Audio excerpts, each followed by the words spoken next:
Bienvenue dans ce test du Samsung Galaxy S2 sur Frandroid. Il est le successeur du téléphone phare de Samsung, le Galaxy S, qui était apparu sur le marché il y a environ un an. Au niveau mondial, il s'est vendu à 14 millions d'unités sur cette période. L'héritage est donc lourd pour cette deuxième version du smartphone et nous allons voir s'il répond aux nouveaux critères du marché haut de gamme en 2011. Il est actuellement disponible chez la quasi-totalité des opérateurs français à partir de 1 € via des offres de remboursement. La version testée ici est celle avec un processeur double cœur de Samsung Exynos ou Orion, cadencé à 1,2 GHz. Le téléphone mesure 125,3 mm de hauteur par 66,1 mm de largeur. Au niveau de son épaisseur, il fait 8,49 mm sur la quasi-totalité de l'écran, sauf ici où il en fait 9,9. La première chose que l'on remarque lorsqu'on prend en main ce smartphone, c'est qu'il est extrêmement léger car son poids est de 116 grammes. Cela s'explique notamment par le recours à du plastique sur de nombreux éléments du téléphone.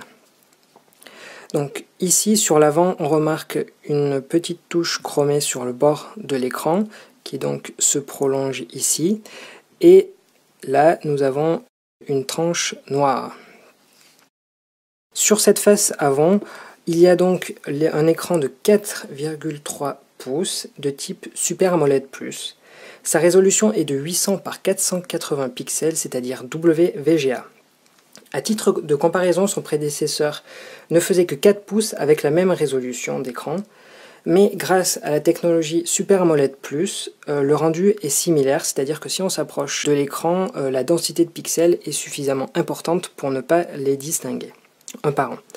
L'avantage de cette technologie est que les noirs sont très proches de lorsque l'écran est éteint, mais en revanche, les couleurs ont tendance à être très vives.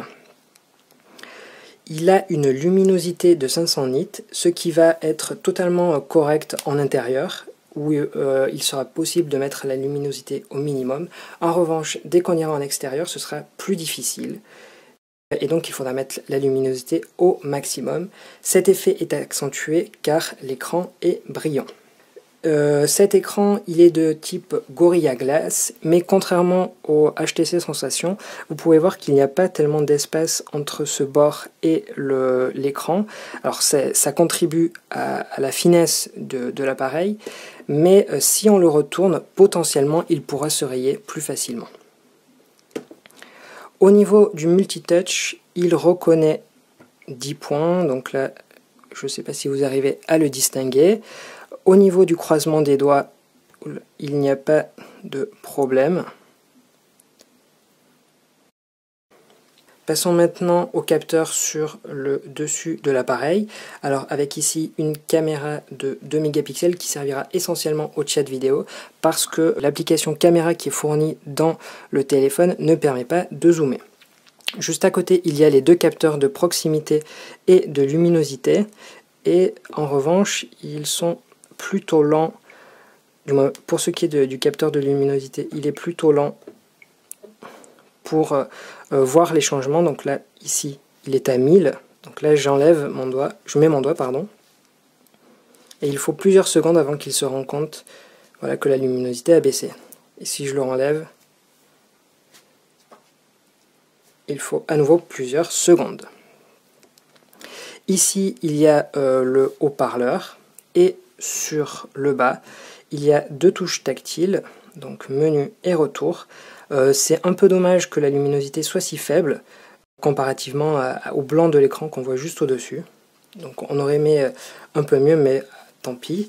Et ici, il s'agit d'un bouton physique, donc pas du tout tactile, qui permettra d'allumer le téléphone, mais aussi d'être utilisé comme bouton retour sur le bureau.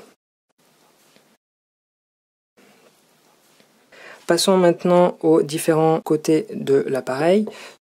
Sur le dessus, il y a un jack de 3,5 mm. Juste à côté, il y a un premier micro.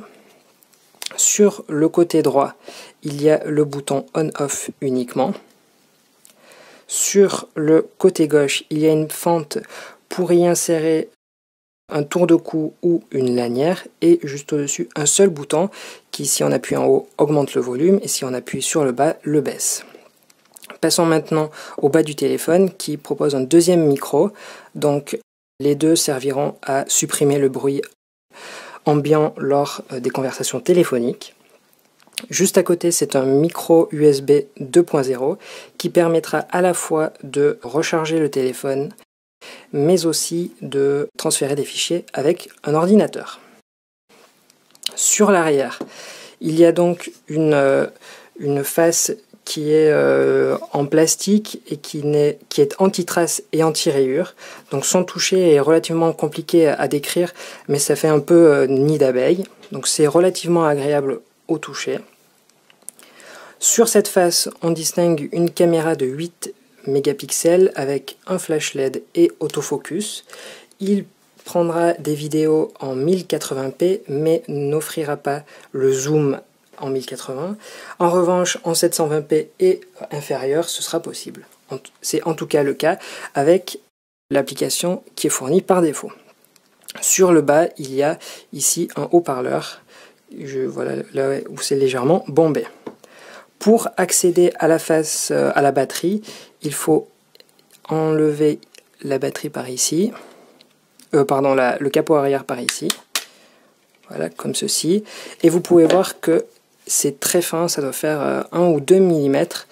Pour un appareil qui est haut de gamme, ça tâche un peu, c'est dommage, mais c'est ce qui contribue à son poids et à sa faible épaisseur.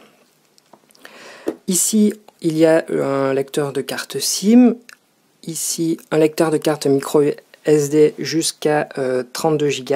L'inconvénient, c'est qu'il faut forcément enlever la batterie pour pouvoir en enlever ou en ajouter une nouvelle. Pour ce qui est de la batterie, elle fait 1650 mAh et est de type lithium-ion. Au niveau de son autonomie, ça va lui donner environ une journée grand maximum, il ne faut pas espérer plus. Une fois qu'on a fait cela, pour remettre ce capot, vous pouvez distinguer qu'il y a plusieurs encoches qu'il faut tout simplement insérer dans les endroits appropriés. Donc voilà, comme ceci. Alors au niveau de la connectivité, il y a donc du Wi-Fi ABGN qui est compatible également avec du Wi-Fi direct et du DLNA. On retrouve également du Bluetooth 3.0 et un GPS avec AGPS. Alors contrairement à son prédécesseur qui avait beaucoup de mal à trouver les satellites, il n'y a pas du tout de problème ici et même le fixe en intérieur se fait rapidement. Il intègre également une radio FM par l'intermédiaire du kit main libre qui est fourni.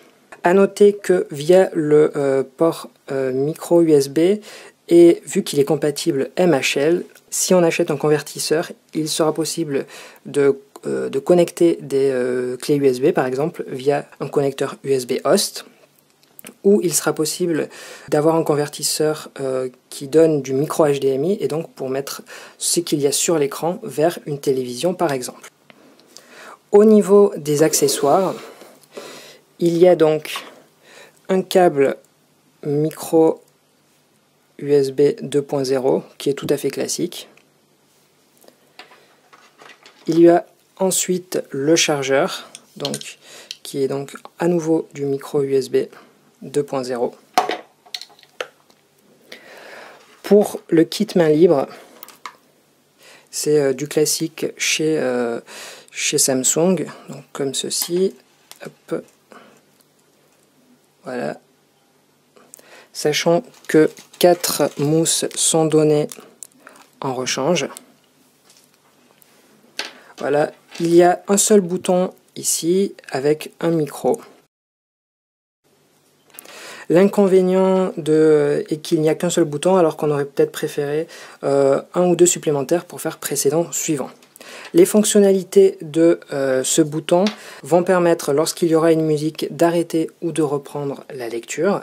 Si c'est pendant une conversation téléphonique, il y a plusieurs cas. Donc si c'est un appui court, ça permettra soit de raccrocher, soit de prendre un deuxième appel. Si c'est un appui lent, ça permettra soit de mettre en attente, soit de reprendre une conversation. Et en cas de double appel, ça permettra de passer d'un appel à l'autre. Donc, c'était tout ce qu'il y avait à dire sur la partie matérielle de ce Galaxy S2.